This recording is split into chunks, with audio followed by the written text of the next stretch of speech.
Bismillahirrahmanirrahim. Assalamualaikum warahmatullahi wabarakatuh. Alhamdulillahi rabbil alamin. Wal aqibatu lil muttaqina fala udwana illa 'alal zalimin. Asyhadu an la ilaha illallah wahdahu la syarika lah. Wa asyhadu anna Muhammadan abduhu wa rasuluh.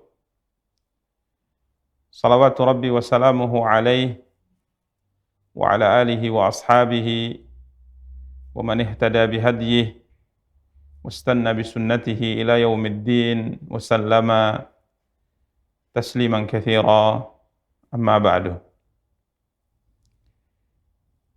Para pemirsa Rasyad TV yang dimuliakan dan dirahmati oleh Allah Subhanahu wa taala,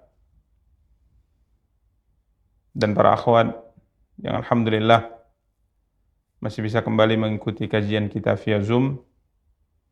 Semoga Allah Subhanahu wa taala memberikan kepada kita semua kemudahan, keberkahan di dalam menggapai kemaslahatan untuk urusan dunia dan akhirat kita.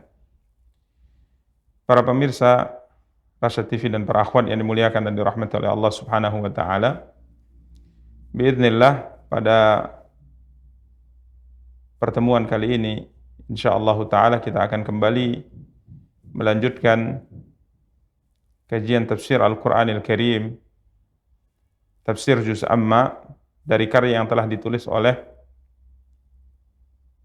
Syekh Abdurrahman bin Nasir As-Sa'di rahimahullahu taala.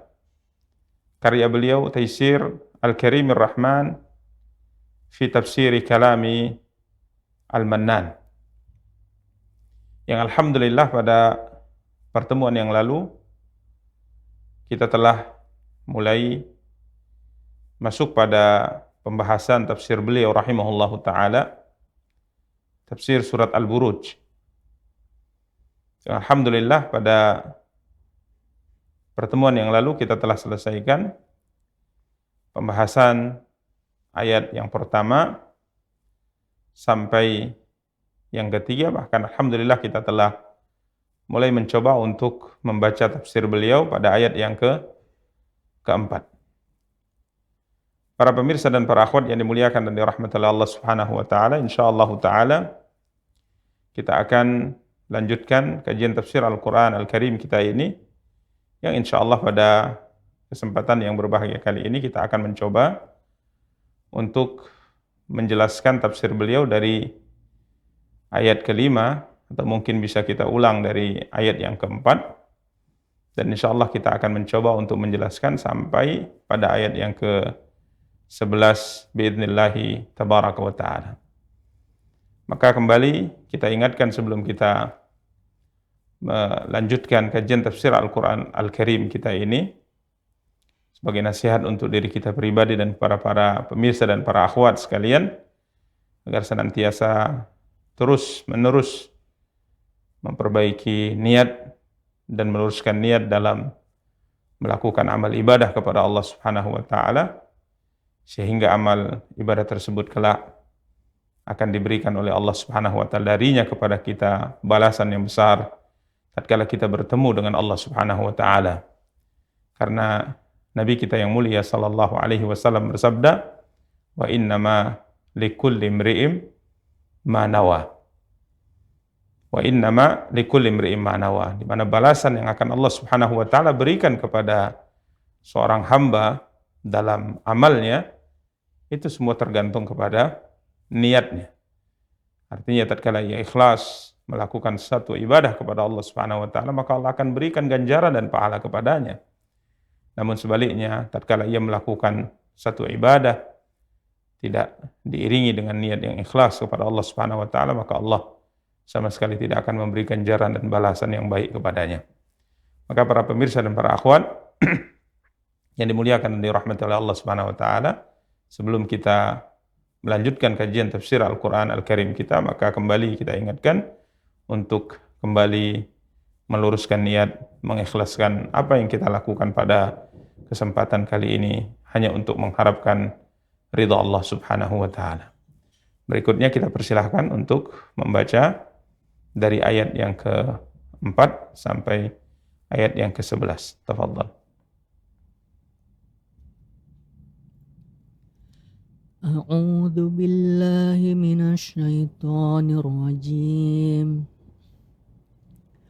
Qutila ashabul ukhdud annari dzatil waqud idhum 'alaiha qu'ud wa hum 'ala ma yaf'aluna bil mu'minina syuhud.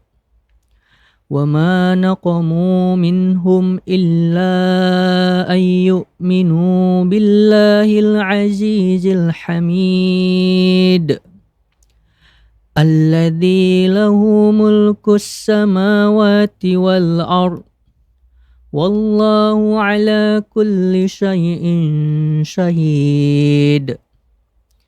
إن الذين فتنوا المؤمنين والمؤمنات ثم لم يتوبوا فلهم عذاب جهنم ولهم عذاب الحريق. إن الذين آمنوا وعملوا الصالحات لهم جنات تجري من تحتها الأنهار ذلك الفوز الكبير.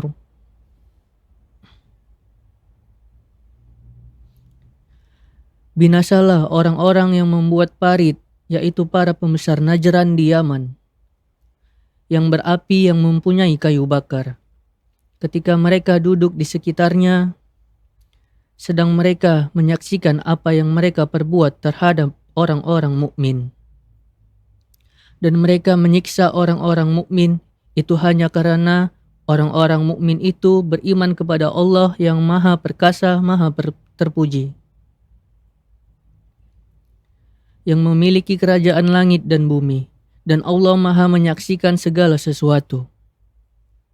Sungguh, orang-orang yang mendatangkan cobaan, bencana, membunuh, menyiksa kepada orang-orang mukmin, laki-laki dan perempuan, lalu mereka tidak bertobat, maka mereka akan mendapat azab jahanam dan mereka akan mendapat azab neraka yang membakar. Sungguh, orang-orang yang beriman dan mengerjakan kebajikan, mereka akan mendapat surga yang mengalir di bawahnya sungai-sungai. Itulah kemenangan yang agung. Para pemirsa dan para akhwat yang dimuliakan dan dirahmati oleh Allah Subhanahu wa taala. Pada pertemuan yang lalu kita telah menjelaskan apa yang Allah Subhanahu wa taala firmankan dalam surat yang mulia ini dari sumpahnya yang mulia, dari sumpah Allah Subhanahu wa taala yang agung. Tatkala Allah Subhanahu wa taala bersumpah dengan firman-Nya was-sama'i dzatil buruj. Dan Allah Subhanahu wa taala melanjutkan sumpah yang keduanya wal yaumil mau'ud. Kemudian Allah Subhanahu wa taala melanjutkan sumpah yang ketiga wa syahidin wa mashhud. Setelah Allah Subhanahu wa taala bersumpah dengan tiga hal di atas, maka Allah Subhanahu wa taala berfirman pada ayat yang keempat, Qutila ashabul ukhdud. Di mana pada pertemuan yang lalu kita telah jelaskan bahwa makna qutila di sini adalah lu'ina. Ya, makna qutila di sini binasalah atau dilaknatlah ashabul ukhdud, orang-orang yang membuat parit. Dan telah kita jelaskan pada pertemuan yang lalu bahwa sebagian para ulama berpendapat ayat yang mulia ini adalah jawabul qasam. Ya, ayat yang mulia adalah jawaban sumpah dari Allah Subhanahu wa taala tatkala Allah bersumpah dengan tiga ayat di atas. Ya, sebagian para ulama rahimahullahu taala mengatakan lam untuk jawabul qasam, huruf lam untuk jawabul qasamnya ini muqaddar atau mahdzuf. Seakan-akan Allah Subhanahu wa taala mengatakan laqad qutila ashabul ukhdud. Ya, was-sama'i dzatil buruj wal yaumil mau'ud wa syahidin wa mashhud. Seakan-akan Allah SWT mengatakan setelahnya laqad qutila ashabul ukhdud. Sungguh telah binasalah, dilaknatlah orang-orang yang membuat parit. Walaupun tentunya di sana ada pendapat-pendapat yang lain sebagaimana kita sebutkan pada pertemuan yang lalu. Sebagian para ulama mengatakan jawabul qasamnya adalah kalimat yang dihilangkan dari ayat yang sudah dipahami dari redaksi ayat.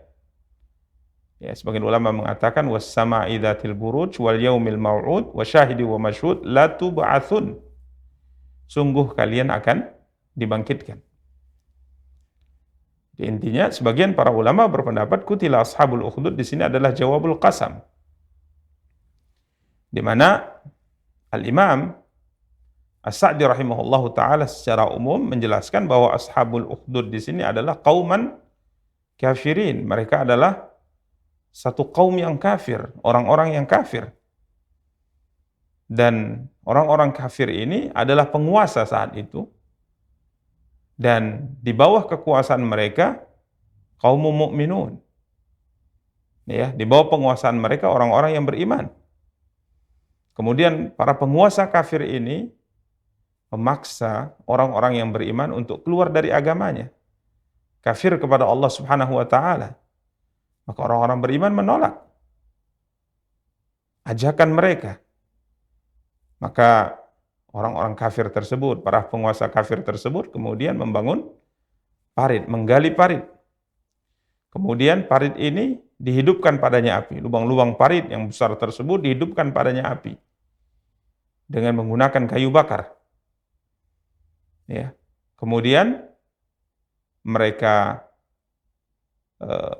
qa'adu haulaha, mereka duduk di sekitar parit tersebut, kemudian mereka siksa orang-orang yang beriman, mereka bakar orang-orang yang beriman. Ya, siapa yang mau menerima tawaran mereka maka dia diselamatkan, artinya tidak dimasukkan ke dalam parit yang sudah berkobar padanya api yang sangat panas. Dan barang siapa yang menolak, ya, tatkala dia menolak ajakan mereka, maka dimasukkan ke dalam parit tersebut sehingga mati dalam kondisi terbakar, dan yang mau mengikuti ajakan mereka maka dia akan diselamatkan. Ya. Ini yang telah kita jelaskan sebahagiannya pada pertemuan yang lalu tatkala kita mulai mencoba untuk membaca tafsir beliau pada ayat yang keempat ini, kutila ashabul ukhdud. Para ulama rahimahumullahu taala berbeda pendapat siapa sebenarnya dimaksudkan dengan ashabul ukhdud. Ya. Sebagaimana disebutkan beberapa riwayat dalam tafsir Imam Ibnu Katsir rahimahullah terkait dengan siapakah orang yang dimaksudkan oleh Allah dengan ashabul ukhdud. Jika kita mendengar tadi dibaca dan diterjemahkan, maka sebagian penterjemah menjelaskan bahwa ashabul ukhdud di sini adalah orang-orang yang ada di daerah Najran. Ya, daerah Najran atau di daerah yang ada di negeri Yaman. Ya, di daerah yang ada di negeri Yaman. Ini dalam bacaan Al-Qur'an dan tafsirnya tadi yang telah dibacakan bahwa ashabul ukhdud di sini adalah orang-orang yang ada di Najran, yakni orang-orang yang ada di negeri Yaman. Ya, ini salah satu di antara pendapat yang disebutkan oleh para ulama rahimahumullah ta'ala yang nanti terkait dengan orang-orang yang ada di Yaman yang kemudian para penguasanya menyiksa orang-orang yang beriman, para penguasanya membuat parit-parit besar kemudian menghidupkan di parit tersebut api yang berkobar kemudian membakar orang-orang yang beriman padanya. Cerita ini nanti insya Allah ada kaitannya dengan apa yang Allah Subhanahu wa taala sebutkan nanti dalam surat Al-Fil. Ya, yang semoga Allah Subhanahu wa taala memberi kemudahan kepada kita untuk bisa sampai dalam membaca tafsir Imam Sa'di rahimahullah taala sampai surat Al-Fil, dan insya Allah juga semoga Allah memberikan kemudahan kita bisa menyelesaikan pembahasan tafsir juz amma ini sampai akhir. Di mana sebagian para ulama mengatakan ada seorang pemimpin yang bernama Dzu Nawas. Ya, pemimpin yang ada di negeri Yaman. Ya, bisa kita katakan mungkin sebagai seorang raja yang ada di negeri Yaman. Penguasa di negeri Yaman. Kemudian Dzu Nawas ini memeluk agama Yahudi. Ya, memeluk agama Yahudi. Kemudian dia memaksa masyarakatnya untuk masuk ke agama Yahudi. Karena negerinya adalah negeri Nasrani, orang-orang yang beragama Nasara saat itu. Maka Dzu Nawas memaksa masyarakat yang beragama Nasrani untuk masuk ke agama Yahudi. Maka siapa yang menolak, ya siapa yang tidak mau, maka dia akan dicampakkan ke dalam parit-parit yang sudah dia buat, yang sudah dia hidupkan padanya api, yang berkobar, yang sangat panas. Siapa yang menolak, maka akan dicampakkan ke dalam parit tersebut. Ya. Sampai disebutkan dalam catatan sejarah, ini disebutkan oleh Imam Ibnu Katsir dalam tafsir beliau, semua lelakinya terbunuh. Ribuan orang terbunuh. Kecuali satu orang yang bisa selamat, dia mengendarai kudanya, macunya dengan kencang, dan mereka berusaha untuk mengejarnya, namun ia tidak terkejar. Ia bisa selamat, kemudian ia mendatangi Raja Romawi, yang tentunya agamanya adalah sama, agama Nasrani, dan dia meminta bantuan ya untuk membalaskan dendam kejahatan yang dilakukan oleh Dzu Nawas ini di negeri Yaman. Maka disebutkan oleh Imam Ibnu Ishaq rahimahullah, sebagaimana dinukil oleh Imam Ibnu Katsir rahimahullah, maka Raja Romawi memerintahkan kepada Raja Najasyi di Habasyah untuk mengirimkan pasukan besar memerangi negeri Yaman. Ya, maka Raja Najasyi mengirim 2 komandan perang terbaiknya. Yang pertama adalah Abraha, yang kedua Aryad. Ya, Abraha dengan Aryad. Maka terjadilah perang besar antara Dzu Nawas dengan pasukan yang dikirim oleh Habasyah yang beragama Nasrani. Dan akhirnya pasukan yang dipimpin oleh 2 komandan perang, Aryad dengan Abraha ini berhasil menumpas pasukan Dzu Nawas. Sampai akhirnya negeri Yaman dikuasai oleh atau dipimpin oleh 2 komandan perang ini. Ya, 2 komandan perang ini. Sampai nanti ceritanya berlanjut insyaallah sebagaimana kita katakan tatkala kita mentafsirkan surat Al-Fil, akhirnya Abraha inilah yang ceritanya membawa pasukan besar untuk menghancurkan Ka'bah Al-Musyarrafah yang ada di negeri Yaman, yang ada di negeri Makkah Al-Mukarramah, yang Allah Subhanahu wa taala ceritakan kisahnya penghancuran pasukan Abraha ini dalam surat yang mulia yang dinamakan dengan surat Al-Fil. Ini pendapat sebagian para ulama. Jadi yang dimaksud dengan Ashabul Ukhdud, orang-orang yang membuat parit, menggali parit dan menghidupkan api padanya, kemudian membakar orang-orang yang beriman ke dalam api tersebut adalah seorang penguasa yang bernama Dzu Nawas yang ada di negeri Yaman. Sebagian para ulama berpendapat bahwa mereka adalah raja dari Raja Persia. Disebutkan juga oleh Imam Ibnu Katsir. Ya, seorang raja Persia yang kala itu hendak memutuskan, menyampaikan dan mengumumkan satu kebijakan dihalalkannya seorang lelaki menikahi mahramnya. Ya, seorang lelaki dibolehkan menikahi mahramnya. Ya, menikahi adiknya atau menikahi kakak kandungnya, menikahi bibinya. Dia ingin buat kebijakan seperti itu. Sebagaimana disebutkan dalam sejarah bahwa dia berhubungan dengan adik kandungnya. Kemudian dia bingung apa yang hendaknya dilakukan, padahal dalam aturan mereka hal ini tidak boleh. Maka kemudian diusulkan kepadanya agar kiranya membuat suatu kebijakan di negaranya, bahwa saat ini larangan untuk menikahi orang-orang yang memiliki hubungan mahram dalam satu keluarga itu dihapuskan. Jadi sudah dibolehkan menikahi orang-orang yang sekalipun memiliki hubungan mahram dengannya. Maka para ulama-ulama mereka, orang alim ulama mereka kala itu menentang kebijakan ini. Maka sang raja pun marah. Maka dia membuat parit yang begitu besar, kemudian menghidupkan api padanya, dan siapa yang menentang kebijakan ini maka dia akan dibakar hidup-hidup di dalam parit tersebut. Ini pendapat yang kedua.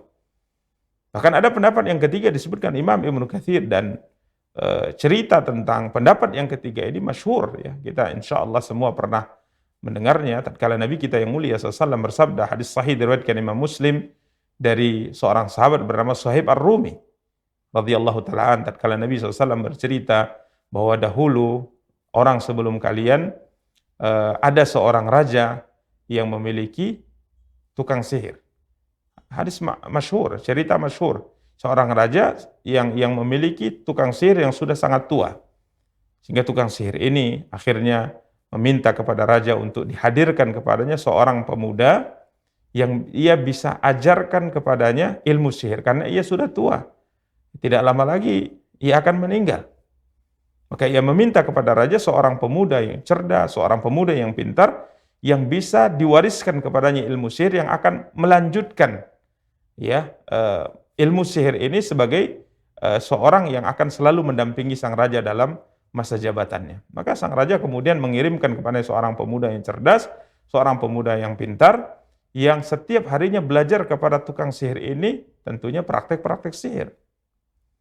Namun Nabi kita yang mulia sallallahu alaihi wasallam mengatakan tatkala pemuda ini berangkat dari rumahnya, kata Rasulullah sallallahu alaihi wasallam, di tengah jalan ia bertemu dengan seorang rahib, ini seorang pendeta ahli ibadah dari kalangan orang-orang yang beragama Nasrani saat itu.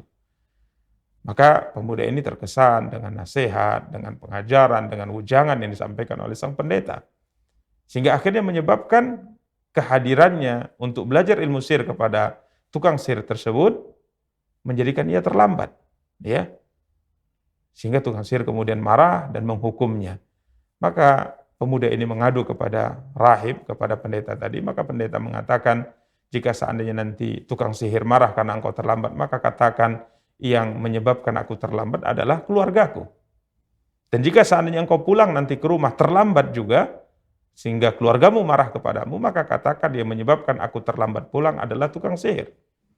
Ya, sehingga engkau masih tetap bisa mendengar, masih tetap bisa belajar kepadaku. Kata pendeta ini kepada sang pemuda. Maka terus berjalan, kata Rasulullah SAW. Ya, di satu sisi ia terus belajar kepada tukang sihir, di satu sisi ia terus belajar kepada sang pendeta. Jadi dia menguasai semua ilmu yang diwariskan oleh ahli sihir, ya, tukang sihir, dan dia juga menguasai ilmu yang diajarkan oleh sang pendeta. Ya, sampai pada suatu hari, kata Rasulullah SAW, tatkala ia sedang berjalan di satu jalan di daerah tersebut, kiranya ada seekor binatang besar. Ya, seekor binatang besar yang buas, tidak sebutkan binatang apa. Artinya binatang ini menjadikan manusia terhalang untuk melewati jalan tersebut. Mereka tidak bisa melewatinya karena terhalang dengan binatang besar dan buas ini. Maka sang pemuda kala itu bertekad untuk membuktikan mana di antara dua ilmu ini yang benar dan yang paling dicintai oleh Allah Subhanahu wa taala. Ya, maka dia mengatakan, hari inilah akan aku uji, akan aku buktikan mana di antara dua ilmu guruku yang paling benar. Maka ia mengambil batu. Kemudian dia berkata, ya Allah, ya Tuhanku, jika seandainya urusan pendeta, gurunya, lebih engkau cintai daripada urusan tukang sihir yang juga gurunya, maka bunuhlah binatang besar dan buas ini. Kemudian dia melemparnya, dan akhirnya Allah Subhanahu wa taala menjadikan binatang tersebut mati. Akhirnya manusia bisa lewat. Maka dari sini terbukti bahwa ilmu yang diwariskan dan diajarkan oleh sang pendeta itu adalah ilmu benar, ilmu yang dicintai oleh Allah. Sedangkan ilmu yang diwariskan, yang dia terima dari tukang sihir adalah ilmu yang tidak benar. Ya, ilmu yang dibenci oleh Allah Subhanahu wa taala. Maka setelah kejadian ini, Nabi kita yang mulia SAW mengatakan, sang pendeta pun menceritakan kejadian, sang pemuda pun menceritakan kejadian ini kepada pendeta, kepada gurunya, sang pendeta. Maka sang pendeta kala itu mengatakan, sesungguhnya engkau hari ini jauh lebih utama dari aku. Engkau jauh lebih baik dari aku. Suatu saat engkau akan diuji. Suatu saat engkau akan diuji. Karena memang orang yang sampai pada tingkat keimanan tertentu, maka Allah Subhanahu wa taala akan mengujinya dengan ujian tentunya jauh lebih berat daripada orang yang tingkat keimanannya di bawahnya. Ya, semua ujian tersebut sesuai dengan kadar keimanan kita masing-masing. Benar, seorang pemuda ini terus belajar sampai akhirnya Allah Subhanahu wa taala berikan kepadanya karamah. Ya, bukan mukjizat ya, karamah. Karena mukjizat hanya diberikan oleh Allah kepada para nabi dan rasul.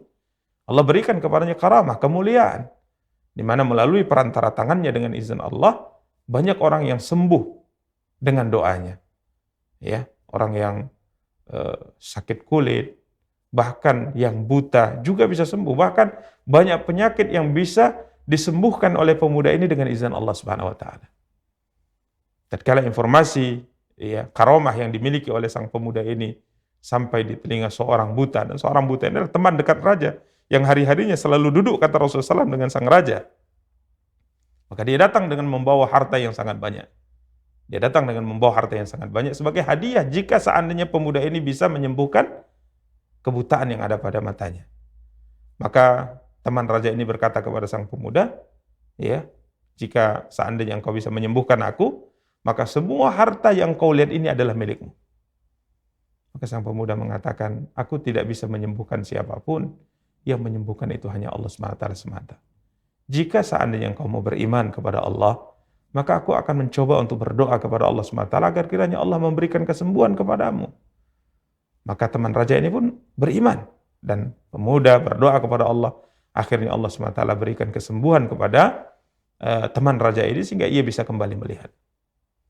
Maka subhanallah, esoknya teman raja ini sebagaimana biasanya duduk bersama dengan raja, dia hadir. Maka sang raja terkejut melihat sesuatu perubahan yang sangat luar biasa, di mana sebelumnya dia buta, sekarang bisa melihat. Maka sang raja mengatakan, siapa yang mengembalikan penglihatan matamu? Maka teman raja mengatakan, Tuhanku. Ya, Tuhanku yang memberikan kesembuhan. Maka sang raja mengatakan, apakah kau punya sesembahan selain aku? Ada Tuhan selain aku? Maka teman raja mengatakan, Rabbi wa Rabbuka Allah. Tuhanku dan Tuhanmu hanya Allah Subhanahu wa taala semata. Maka raja pun marah, kemudian raja ini menyiksanya. Menangkapnya, memenjarakannya, dan menyiksanya, dan bertanya, dari mana engkau mendapatkan ajaran seperti ini? Sampai karena beratnya siksaan, teman raja tadi akhirnya menceritakan bahwa ia dapatkan ilmu pengajaran ini dari sang pemuda, yang memang diutus khusus untuk belajar dari tukang sihirnya. Maka sang pemuda ini pun dipanggil. Kemudian sang raja mengatakan, sungguh ilmu sihirmu telah sampai pada tingkat yang sangat luar biasa. Bisa menyembuhkan banyak penyakit dan bisa mengembalikan pandangan manusia. Ya, bisa menyembuhkan seorang yang dalam kondisi buta. Maka sang pemuda menceritakan bahwa ini bukan kemampuan dia, kan, tapi ini adalah kehendak Allah Subhanahu wa taala. Maka akhirnya ia juga disiksa sampai akhirnya ia ditanya dari mana ilmu yang kau ajarkan, ilmu yang kau dapat, sampai akhirnya ditunjukkan kepada sang pendeta. Dan singkat cerita, ikhwani kaum muslimin wa akhwati kaum muslimat, para pemirsa dan para akhwat yang dimuliakan dan dirahmati oleh Allah Subhanahu wa taala, hadisnya panjang. Ya. Sampai akhirnya teman raja dihukum, ya, dibunuh. Begitu juga sang pendeta dibunuh. Kemudian sang pemuda juga dilakukan beberapa hal untuk membunuhnya, dibawa ke gunung, dibawa ke laut, akan tapi para tentara, para pengawal raja tidak berhasil untuk membunuhnya. Sampai akhirnya setelah 2 kali usaha untuk membunuhnya gagal, maka sang pemuda mengatakan, jika seandainya engkau hendak membunuhku, wahai raja, maka lakukanlah hal ini. Bahkan sang pemuda mengatakan, kau tidak akan mampu membunuhku kecuali apabila engkau melakukan sesuatu yang aku perintahkan kau dengannya. Ya, maka sang pemuda menjelaskan bagaimana cara membunuhnya. Dikumpulkan masyarakat di tempat terbuka, kemudian dia disalib di atas kayu pelepah kurma. Ya, kemudian ambillah anak panah dari anak panahku, kemudian letakkan di busur, kemudian lepaskan dengan membaca Bismillah Rabbil Ghulam, dengan menyebut nama Allah, Tuhannya sang pemuda. Maka jika seandainya engkau melakukan itu, niscaya engkau bisa membunuhku. Maka sang raja melakukan apa yang disampaikan oleh sang pemuda, sampai akhirnya pemuda ini pun dipanah oleh sang raja dengan membaca kalimat yang diajarkan oleh sang pemuda, Bismillah Rabbil Ghulam. Maka panah tadi pun melesat dan tepat mengenai pelipisnya. Ya, tepat mengenai pelipisnya. Ya, sampai akhirnya sang pemuda tadi pun memegang pelipisnya karena kesakitan, kemudian akhirnya dia meninggal rahimahullahu ta'ala. Maka setelah meninggalnya sang pemuda, semua orang beriman. Mereka mengatakan, amanna birabbil ghulam, amanna birabbil ghulam, amanna birabbil ghulam. Kami beriman dengan Tuhannya pemuda, kami beriman dengan Tuhannya pemuda. Karena mereka tahu, raja ini, dia mengaku Tuhan, tapi tatkala dia hendak membunuh sang pemuda, maka Allah Subhanahu wa taala tidak berikan kepadanya kuasa untuk melakukan hal itu sampai dia memanahnya dengan membaca kalimat Bismillahirrahmanirrahim. Maka semua orang beriman. Maka sang raja pun marah dan dia gali parit di jalan-jalan, dia gali parit-parit besar, kemudian hidupkan api. Siapapun yang tidak mau keluar dari agama sang pemuda maka akan dibakar dalam. Maka akhirnya mereka semua bertahan sampai di akhir hadis Nabi kita yang mulia SAW menceritakan ada seorang wanita yang sedang menggendong bayinya yang ia maju mundur, ya, takut karena begitu panasnya api dan melihat kepada anaknya. Maka sang anak ditakdirkan oleh Allah SWT mampu berbicara. Kemudian sang anak mengatakan, ya ummah isbiri fa innaki alal haq. Wahai ibu, bersabarlah. Kuatkan hatimu, tabahkan hatimu. Karena sesungguhnya engkau berada di atas kebenaran. Ya, ini pendapat yang lain yang menyatakan bahwa merekalah yang diceritakan oleh Allah dalam surat Al-Buruj. Qutila ashabul ukhdud. Para ulama mengatakan intinya sekalipun para ulama menjelaskan banyak riwayat, menjelaskan banyak athar, siapakah sebenarnya ashabul ukhdud, namun pada hakikatnya cerita ashabul ukhdud ini disampaikan oleh Allah Subhanahu wa taala untuk sedikit memberi hiburan, ya, kepada orang-orang yang beriman agar kiranya hati mereka menjadi kuat dalam menghadapi tekanan, hinaan, siksaan yang dilakukan oleh orang-orang kafir Quraisy kepada mereka di kota Mekah. Ya, sebagaimana kita ketahui bahwa para sahabat di kota Mekah mendapatkan tekanan, mendapatkan siksaan yang sangat luar biasa. Ya, siksaan yang sangat luar biasa. Baca sejarah apa yang dilakukan mereka kepada Ammar bin Yasir. Apa yang dilakukan kepada mereka, dilakukan oleh mereka kepada keluarga Yasir, Ammar, Yasir ayahnya dan ibunya Sumayyah. Sampai ayah dan ibunya Ammar syahid, dibunuh oleh mereka. Bacalah dalam sejarah apa yang mereka lakukan terhadap Bilal bin Rabah radhiyallahu taala. Apa yang mereka lakukan kepada Amir bin Fuhairah. Bahkan apa yang mereka lakukan kepada Nabi. Kepada Abu Bakar radhiyallahu taala sekalipun, orang-orang yang sebenarnya disegani, ditakuti. Kepada Umar bin Khattab radhiyallahu taala, apalagi kepada Abdullah bin Mas'ud. Bahkan bacalah sejarah apa yang mereka lakukan kepada Khabbab ibn al-Arat radhiyallahu taala. Sahabat yang mengatakan bahwa tidak ada seorang pun dari sahabat Rasulullah SAW di kota Mekah yang merasakan siksa yang lebih berat daripada siksa yang aku rasakan. Penyiksaan yang dirasakan olehku adalah penyiksaan yang sangat berat. Tidak ada seorang pun sahabat yang merasakan hal itu sebagaimana yang aku rasakan. Di mana Ummu Anmar, majikannya, membuka pakaian Khabbab ibn al-Arat radhiyallahu ta'ala, kemudian dia panaskan lempengan-lempengan besi sampai memerah. Bayangkan, lempengan-lempengan besi dipanaskan sampai memerah. Kemudian lempengan besi yang merah ini ditempelkan di punggungnya Khabbab ibn al-Arat. Ya, sampai lempengan besi yang sudah memerah tadi menjadi dingin karena apa? Karena air dan darah yang keluar dari kulit dan daging Khabbab ibn al-Arat. Beliau adalah sahabat yang datang kepada Nabi kita yang mulia sallallahu alaihi wasallam. Tatkala Nabi SAW sedang berada di sisi Ka'bah, ya, sedang berbaring di sisi Ka'bah, dia datang dengan beberapa orang sahabat yang mengalami penyiksaan yang sangat berat. Kemudian mereka mengatakan, ya Rasulullah, ala tastansir lana, ala tad'u lana. Ya Rasulullah SAW, kenapa engkau tidak memintakan kepada Allah pertolongan untuk kami? Ya Rasulullah, kenapa engkau tidak berdoa untuk kemenangan untuk kami? Maka Nabi SAW memberikan kepada mereka cerita tentang apa yang terjadi pada umat-umat sebelum kita, di mana mereka tetap berpegang teguh dengan agamanya, sekalipun ada di antara mereka yang badannya dibelah dua dengan menggunakan gergaji besar, tapi itu sama sekali tidak menjadikan mereka keluar dari agama mereka. Mereka tetap bersabar dan bertahan. Kemudian Nabi SAW katakan bahwa Islam ini akan Allah menangkan. Ya, Islam ini pasti akan Allah menangkan, akan tapi kalian adalah orang yang tergesa-gesa, kata Rasulullah. Jadi intinya cerita Ashabul Ukhdud ini yang Allah ceritakan dalam surat Al-Buruj, yang pada hakikatnya surat ini adalah surat Makkiyah, diturunkan sebelum hijrahnya Nabi SAW dari kota Makkah Al-Mukarramah. Ini adalah untuk hiburan kepada orang-orang beriman, menguatkan hati mereka bahwa orang-orang sebelum kalian, penyiksaan yang dilakukan oleh orang kafir terhadap mereka jauh lebih berat daripada apa yang kalian rasakan saat ini. Qutila ashabul ukhdud.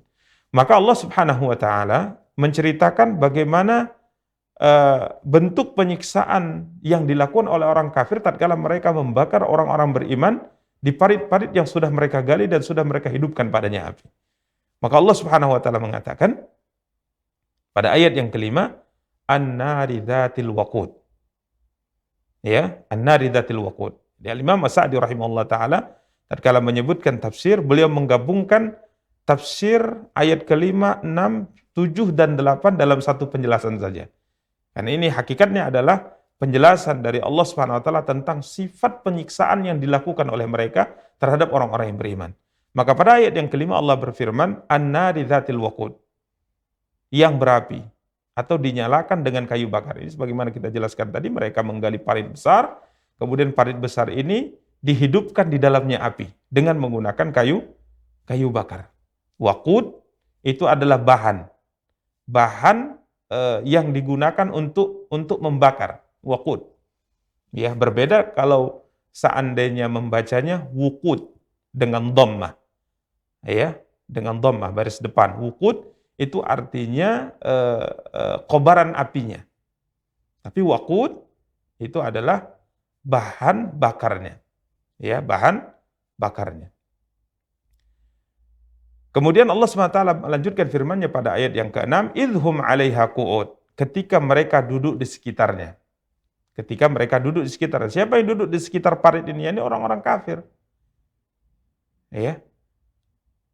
Semoga kita bisa membayangkan keburukan daripada perbuatan mereka.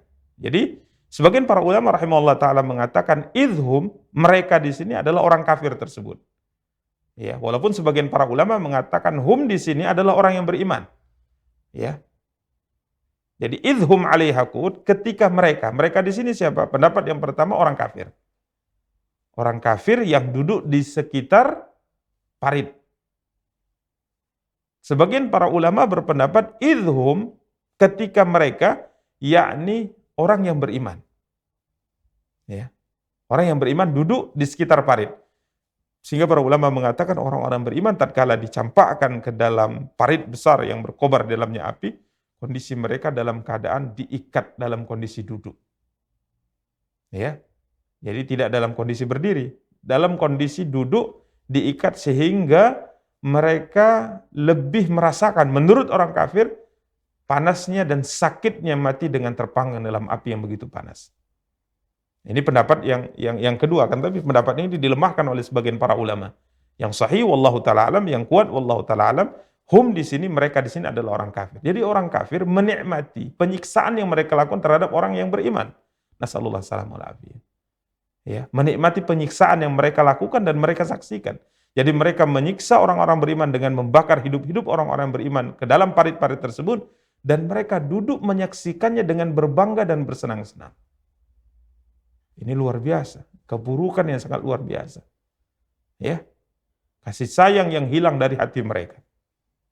Ya. Kemudian Allah SWT melanjutkan, wahum 'ala ma yaf'aluna bil mu'minina syuhud, sedang mereka menyaksikan apa yang mereka perbuat terhadap orang-orang yang beriman.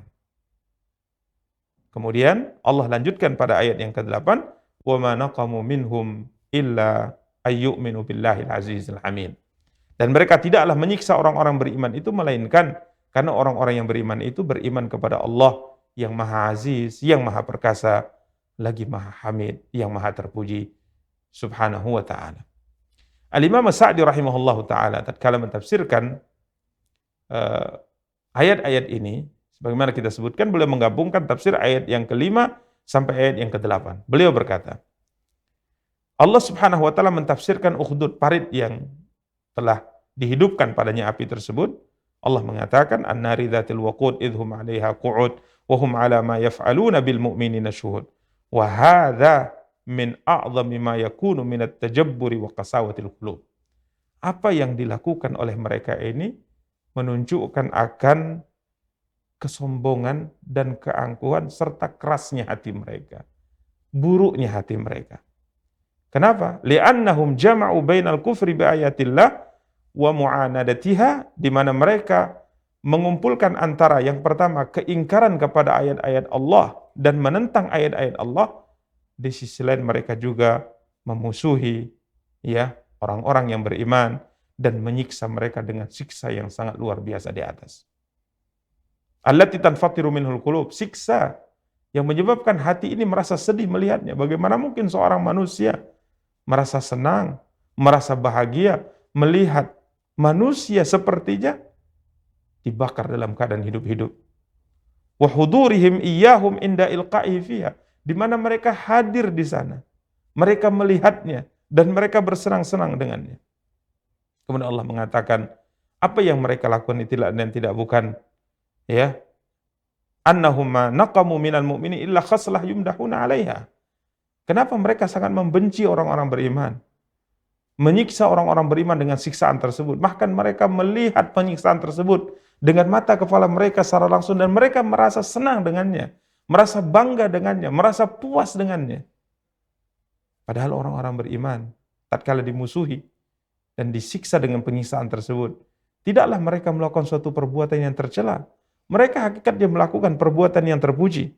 Wa biha sa'adatuhum, di mana perbuatan yang mereka lakukan adalah perbuatan yang bisa mendatangkan kebahagiaan untuk mereka dunia dan akhirat. Apa yang dilakukan oleh yang beriman? Orang beriman tidak melakukan kesalahan apapun. Orang beriman tidak melakukan pelanggaran apapun. Mereka hanya beriman kepada Allah, Rabb yang Maha Perkasa, Rabb yang Maha Terpuji Subhanahu wa ta'ala. Para pemirsa dan para akhwat yang dimuliakan dan dirahmati oleh Allah Subhanahu wa ta'ala. Sebagian para ulama mengatakan apa yang difirmankan oleh Allah di atas tujuannya adalah untuk menjelaskan suatu ta'ajub, yaitu suatu keheranan yang sangat luar biasa dari orang-orang kafir ini. Teganya mereka menyiksa orang yang beriman, padahal orang beriman tidak melakukan kejahatan apapun, tidak melakukan kesalahan apapun. Ya, mereka hanya beriman kepada Allah. Mereka hanya menjalankan perintah Allah, mereka hanya berusaha untuk menjauhi larangan Allah Subhanahu wa taala. Tidak ada suatu kesalahan yang dilakukan oleh orang beriman yang mengganggu mereka pada hakikatnya. Tapi begitulah mereka, begitulah manusia. Tatkala ia sudah sampai pada tingkat hati yang paling buruk, maka akhirnya dia akan melihat kebenaran suatu kesesatan. Ya. Sehingga pandangan ia akan terbalik. Penilaian yang muncul darinya akan terbalik. Yang benar dia anggap salah, yang salah dianggap benar. Nasallallahu salamul afiyah.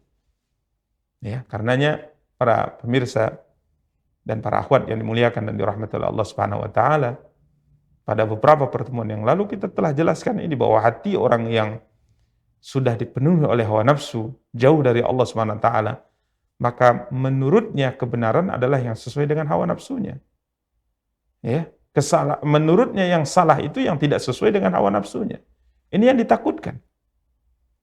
Ya, coba lihat apa yang diceritakan oleh Allah Subhanahu wa taala tentang nabi-nabi sebelum kita. Nabi-nabi sebelum kita. Ya. Dari Nabi Nuh alaihi salatu wassalam sampai Nabi Isa alaihi wa ala nabiyina afdhalus salah wa azkas salam. Lihatlah bagaimana cerita nabi-nabi tersebut. Dan cobalah ambil dari pelanggaran yang dilakukan, kesalahan yang dilakukan oleh satu umat dari seorang nabi. Dan bagaimana nabi dan orang-orang beriman berusaha meluruskan kesalahan tersebut.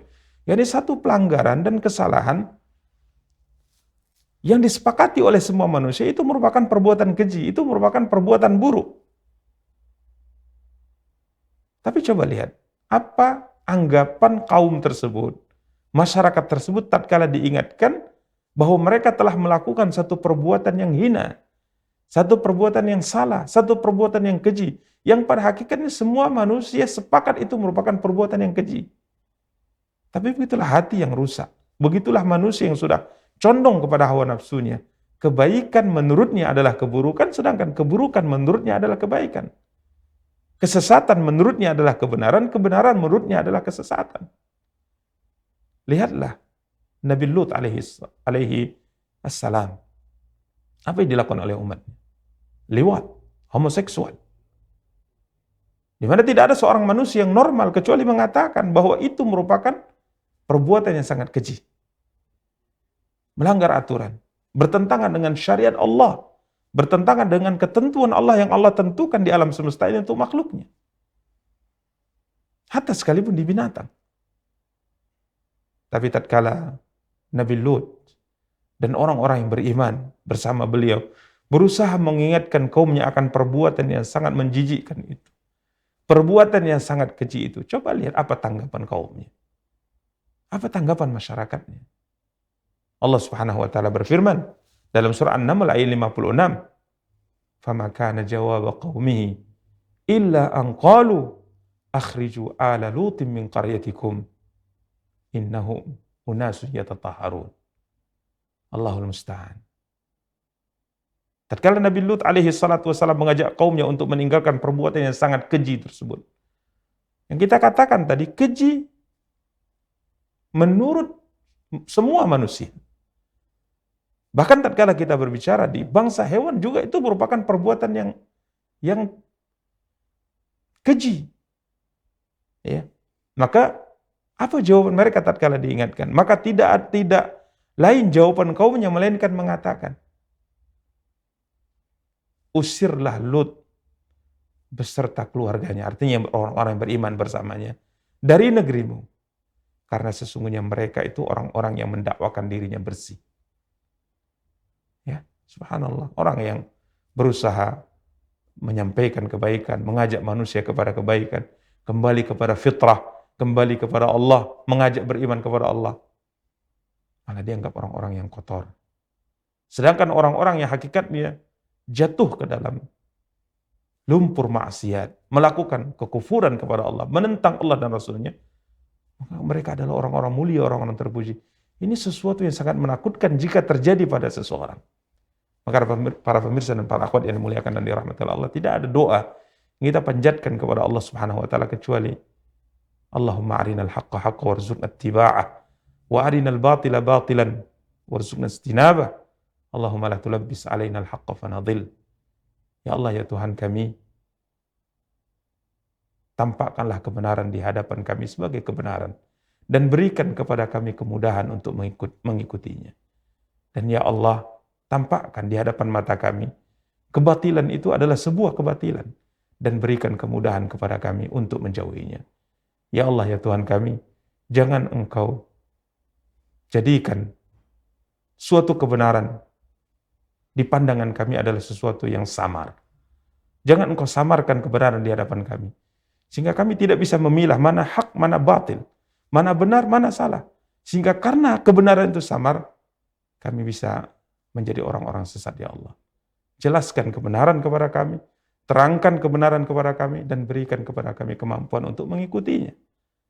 Ini doa yang hendaknya selalu kita panjatkan, karena orang yang Allah Subhanahu wa taala jadikan sebagaimana Allah ceritakan dalam surat Al-Burud ini dia akan binasa dunia dan akhirat. Wa ma naqamu minhum, ya tidaklah mereka menyiksa orang-orang yang beriman illa ayyuminu billahil azizil hamid. Tidak ada kesalahan apapun. Orang beriman tidak mengganggu mereka. Orang beriman tidak menyakiti mereka. Orang beriman tidak menzalimi mereka. Orang beriman hanya beriman kepada Allah, kemudian karena keimanan mereka pun menyiksa orang-orang yang beriman. Demikian para pemirsa dan para akhwat yang dimuliakan dan dirahmati oleh Allah Subhanahu wa taala. Berikutnya pada ayat yang ke-9 Allah Subhanahu wa taala melanjutkan firman-Nya, "Alladzi lahu mulkus samawati wal ard wallahu ala kulli syai'in syahid." Yang mempunyai, yakni Allah Subhanahu wa taala yang Maha Perkasa dan Maha Hamid, Maha Terpuji Subhanahu wa taala. Allah Subhanahu wa taala katakan Dia adalah Rabb yang mempunyai kerajaan langit dan bumi. Rabb yang memiliki kerajaan langit dan bumi. Wallahu ala kulli syai'in syahid, dan Allah Maha menyaksikan segala sesuatu. Sebelum kita melanjutkan apa yang disebutkan oleh Imam Sa'di rahimahullah taala, mungkin sebagian kita akan bertanya, jika seandainya Allah Subhanahu wa taala Maha Perkasa, kenapa Allah Subhanahu wa taala tidak membela orang-orang beriman tersebut? Kenapa Allah tidak membela mereka di saat mereka disiksa, di saat mereka dibunuh, di saat mereka dibakar dalam kondisi yang sangat menakutkan itu. Kenapa Allah yang Maha Perkasa Subhanahu wa taala tidak membela mereka? Kenapa Allah tidak hancurkan orang kafir tersebut yang menyiksa hamba-hambanya yang beriman? Maka sebagian para ulama mengatakan, dua nama yang Allah SWT tutup dengannya cerita dalam cerita Ashabul Ukhdud pada ayat yang ke-8, Al-Aziz, Maha Perkasa, Al-Hamid, Maha Terpuji, Subhanahu wa ta'ala. Ini memberikan kepada kita sebuah hikmah, sesuatu yang sangat luar biasa dibalik daripada firman Allah Subhanahu wa ta'ala ini. Ya, karena Al-Aziz, salah satu di antara nama Allah Subhanahu wa ta'ala yang mengandung sifat izzah, keperkasaan Subhanahu wa ta'ala. Artinya dia mampu melakukan apapun yang dikehendaki olehnya. Dan tidak ada seorang pun yang bisa menentang kehendaknya Subhanahu wa ta'ala. Jadi seakan-akan Allah menyampaikan pesan kepada orang kafir. Tatkala kalian berani menyakiti hamba-hambaku yang beriman, wali-waliku yang beriman, maka ketahuilah aku adalah zat yang maha perkasa. Aku bisa menimpakan kepada kalian keburukan. Aku bisa membinasakan kalian. Aku bisa menghancurkan kalian. Ini syarat daripada nama Al-Aziz. Namun berikutnya Allah SWT mengatakan Hamid yang terpuji ini sebagai hal untuk menenteramkan hati orang-orang beriman. Dia maha terpuji. Tidaklah Allah SWT tentukan pada orang-orang beriman sesuatu yang mungkin membuat mereka sedih, sesuatu yang membuat mereka sakit, sesuatu yang membuat mereka mungkin wafat karenanya. Ini semuanya karena Allah SWT pada hakikatnya inginkan kepada mereka sesuatu yang jauh lebih baik daripada apa yang mereka harapkan. Ya, jauh lebih baik daripada apa yang mereka harapkan. Maka akhirnya Allah SWT tentukan pada hamba-hambanya sesuatu yang mungkin menjadikan mereka bersedih karenanya, yang mungkin menjadikan mereka menangis karenanya, atau mungkin mereka terluka dan mati karenanya, yang pada hakikatnya Allah Maha Terpuji. Allah SWT ingin berikan kepada hamba tadi sesuatu yang jauh lebih baik daripada apa yang mereka harapkan selama ini. Maka Allah SWT berikan kuasa kepada orang-orang kafir untuk menyiksa orang-orang beriman, demi agar kiranya orang-orang yang beriman ini mendapatkan sesuatu yang lebih baik di sisi Allah Subhanahu wa ta'ala. Kemudian pada ayat yang ke-9, Allah menjelaskan bahwa Dia adalah Rabb yang mempunyai kerajaan langit dan bumi. Al-Imam Sa'di mengatakan khalqan wa abidan. Dia adalah Rabb yang memiliki kerajaan langit dan bumi, yakni semuanya tunduk kepada Allah di langit dan bumi sebagai makhluk yang diciptakan oleh Allah dan sebagai hamba yang diatur oleh Allah Subhanahu wa taala. Dia Maha Perkasa. Dia Maha Terpuji. Sehingga semua apa yang ada di langit dan semua apa yang ada di bumi tunduk kepada Allah sebagai makhluk yang diciptakan dan sebagai hamba yang diatur oleh Allah Subhanahu wa taala. Maka beliau mengatakan yatasarrafu fihim tasarrufal malik bimulki. Allah Subhanahu wa taala akan mengatur pada mereka dengan aturan sebagaimana seorang raja atau pemilik menggunakan apa yang dia miliki. Terserah dia. Ya, terserah Allah Subhanahu wa taala. Dia yang mengatur alam semesta, dia memiliki segalanya, maka Allah Subhanahu wa taala akan melakukan apapun yang dia kehendaki. Tidak ada seorang pun yang bisa menentang. Tidak ada seorang pun yang bisa menolak. Maka kita sebagai seorang hamba yang diciptakan oleh Allah, karena memang kita adalah hambanya Subhanahu wa ta'ala, maka kita harus kuatkan hati dan diri kita, dan kita harus kuatkan keyakinan di dalam hati kita, bahwa hidup kita hanya ingin menerima ketentuan Allah untuk kita. Dan Allah Subhanahu wa ta'ala maha mengetahui kebaikan untuk kita, baik dunia maupun akhirat. Para pemirsa dan para akhwat yang dimuliakan dan dirahmati oleh Allah Subhanahu wa ta'ala, kemudian Allah SWT mengatakan, Wallahu ala kulli syai'in syahid. Dan Allah SWT maha menyaksikan segala sesuatu. Al-Imam Sa'di mengatakan, ilman wa sam'an wa basaran. Allah mengetahui segala sesuatu dengan ilmunya, dengan pendengarannya, dengan penglihatannya. Semuanya diketahui oleh Allah, semuanya didengar oleh Allah, dan semuanya dilihat oleh Allah SWT. Tidak ada sesuatu yang tidak diketahui oleh Allah. Tidak ada sesuatu yang tidak diketahui oleh Allah. Dan tidak ada sesuatu yang tidak didengar oleh Allah. Ucapan apapun yang kita ucapkan, kecuali ucapan itu pasti akan didengar oleh Allah SWT. bahkan sesuatu yang terbetik di dalam hati kita. Terbetik dalam hati kita. Lisan kita belum bergerak untuk mengucapkan, terbetik dalam hati kita. Allah Maha tahu. Subhanahu wa ta'ala.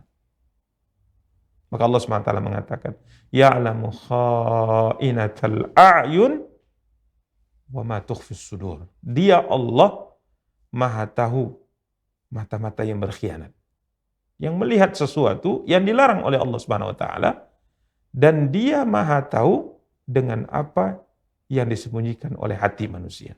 Subhanallah. Maka Imam Sa'di rahimahullah ta'ala mengatakan, ilman wa sam'an. Dia mengetahui segala sesuatu, menyaksikan segala sesuatu dengan ilmunya, dengan pendengarannya, dan dengan penglihatannya. Tidak ada yang tidak terlihat oleh Allah Subhanahu wa ta'ala. Afala khafa haula'il mutamarridun 'ala Allah. Dengan ini, apakah mereka ini orang-orang yang menentang Allah Subhanahu wa ta'ala, yang melampaui batas melawan Allah Subhanahu wa ta'ala, apakah mereka tidak takut kepada Allah? Tatkala Allah katakan, wallahu ala kulli syai'in syahid. Allah menyaksikan segala sesuatu, Allah mengetahui, Allah mendengar, Allah melihat. Apakah mereka tidak takut dengan ini? Karena sebagian para ulama mengatakan, peringatan terbesar dalam Al-Quran yang hendaknya ditulis dengan tinta air mata kita adalah firman Allah yang menjelaskan Dia Maha melihat, Dia Maha menyaksikan, Dia Maha mendengar. Ini adalah peringatan terbesar dalam Al-Quran. Karena seorang hamba yang membesarkan hal ini di dalam hatinya, maka inilah membuatnya ia akan berusaha untuk melakukan ketaatan kepada Allah dan akan berusaha untuk menjauhi segala perkara yang dilarang oleh Allah Subhanahu wa ta'ala. Demikian para pemirsa dan para akhwat yang dimuliakan dan dirahmati oleh Allah Subhanahu wa ta'ala. Kalau Allah Subhanahu wa ta'ala mengatakan, alladzi lahu mulkus samawati wal ard wallahu ala kulli syai'in syahid.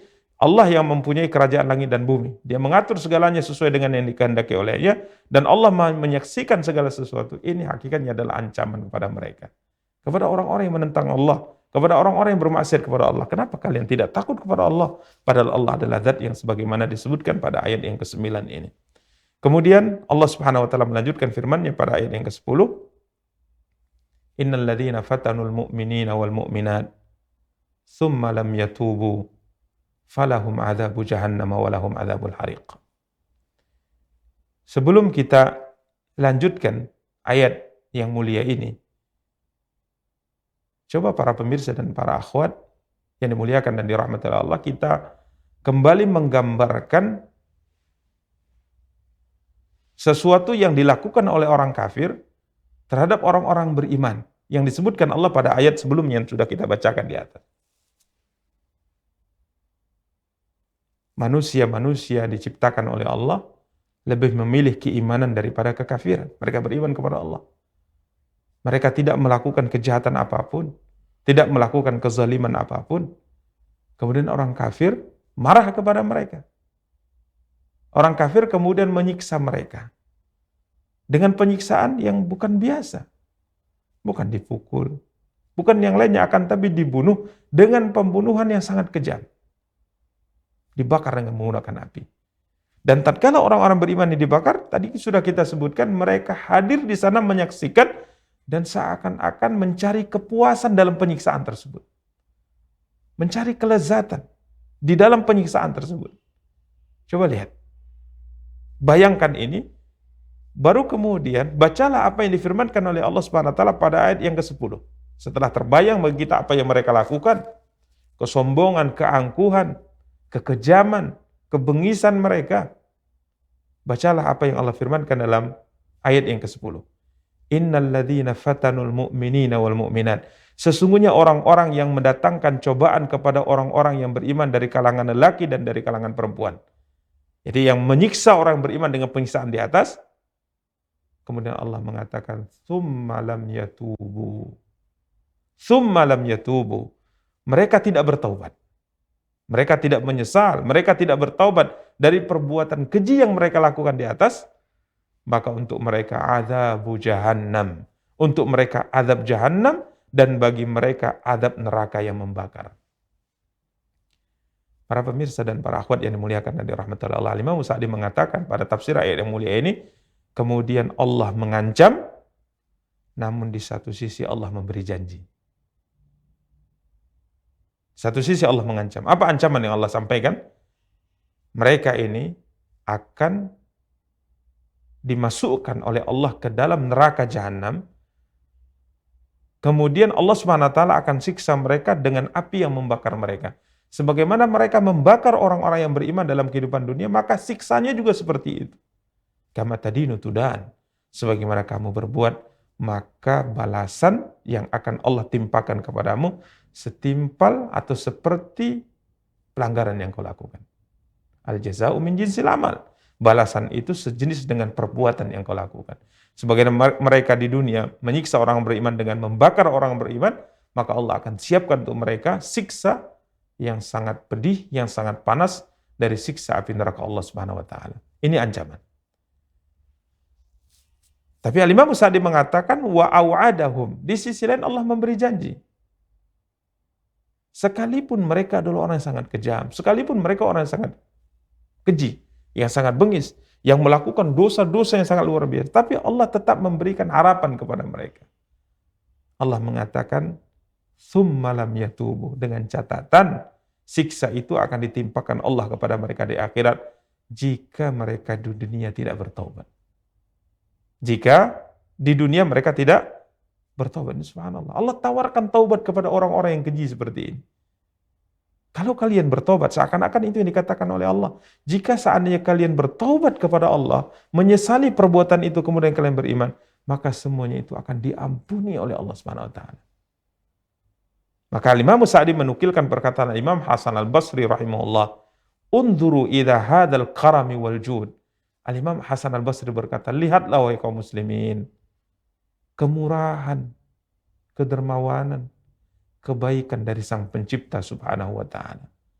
Hum qatalu awliya'ahu. Mereka membunuh wali-wali Allah dengan pembunuhan yang sangat keji tersebut, membunuh orang-orang yang melakukan ketaatan kepada Allah, namun di sisi lain Allah mengajak mereka untuk kembali kepadanya. Di sisi lain Allah mengajak mereka untuk bertaubat. Di sisi lain Allah mengajak mereka untuk beriman. Siksa neraka itu akan ditimpakan kepada kalian jika kalian tidak bertaubat. Adapun jika seandainya kalian bertaubat, semuanya akan Allah maafkan. Semuanya akan Allah ampuni. Subhanallah. Maka ini salah satu di antara bentuk gambaran kasih sayang Allah kepada hambanya. Coba lihat apa yang difirmankan oleh Allah dalam surat Al-Anfal ayat 38 misalnya. Allah berfirman kepada orang-orang kafir secara khusus, "Qul," katakan ya Muhammad, "lilladzina kafaru," kepada orang-orang yang kafir. Apapun agama mereka, apapun keyakinan mereka, sejahat apapun perbuatan mereka dalam kehidupan dunia ini, Allah mengatakan, "Iyantahu yughfar lahum ma qad salaf." Jika mereka berhenti dari kekafiran, niscaya Allah akan mengampuni mereka tentang dosa-dosa yang mereka lakukan di masa lalu. Subhanallah. Ini Rabb yang Maha Ghafur, Rabb yang Maha Pengampun, Rabb yang Maha Pengasih, Rabb yang Maha Penyayang. Allah katakan, dosa apapun yang kau lakukan, kalau engkau kembali kepada Allah, maka Allah SWT akan ampuni segalanya. Maka para pemirsa dan para akhwat yang dimuliakan dan dirahmati oleh Allah SWT, tatkala kita berbicara tentang orang kafir yang diajak oleh Allah untuk bertaubat, dan Allah katakan selama ia bertaubat, apapun kejahatan dilakukan di masa lalu, semuanya akan Allah ampuni. Ini untuk orang kafir. Adapun untuk orang-orang yang beriman, sebanyak apapun dosa yang kita lakukan, selama kita kembali kepada Allah kemudian bertaubat, menyesali perbuatan dosa yang kita lakukan, bertekad untuk tidak mengulangi lagi dosa tersebut, segera meninggalkan dosa tersebut, maka niscaya Allah akan mengampuni dosa kita sebanyak apapun. Sebanyak apapun dosa yang kita lakukan akan diampuni oleh Allah SWT. Sampai-sampai Nabi kita yang mulia SAW bersabda, "Lallahu asyaddu farhan." Allah jauh lebih senang dengan taubat hambanya kepadanya dari dosa yang sudah dia lakukan, melebihi akan kesenangan salah seorang di antara kalian yang melakukan perjalanan di tengah padang pasir. Di tengah padang pasir. Ya. Nabi SAW mengatakan, dia mengendarai seekor unta. alaihi alaiha ta'amuhu wa syarabu. Di atas kendaraan tunggangan untanya ini semuanya makanannya, minumannya ada di sana. Ada di unta tersebut. Kiranya untanya lari darinya, hilang darinya. Sedangkan dia berada di tengah padang pasir yang sangat luas. Tidak mungkin ia melanjutkan perjalanan atau kembali dari tempat semula kecuali harus memiliki bekal makanan dan minuman dan kendaraan. Kalau tidak dia pasti akan mati di tengah padang pasir. Kiranya unta yang membawa bekalnya untuk bisa melanjutkan perjalanan atau kembali lagi ke tempat semulanya hilang darinya. Dia berusaha mencari. Aisa min rahilatihi, kata Nabi. Ia sudah berputus asa dari kendaraannya. Tidak mungkin lagi ditemukan. Ya, maka kemudian dia istirahat di bawah sebatang pohon. Dalam kondisi sudah putus asa, dalam kondisi menanti kematian.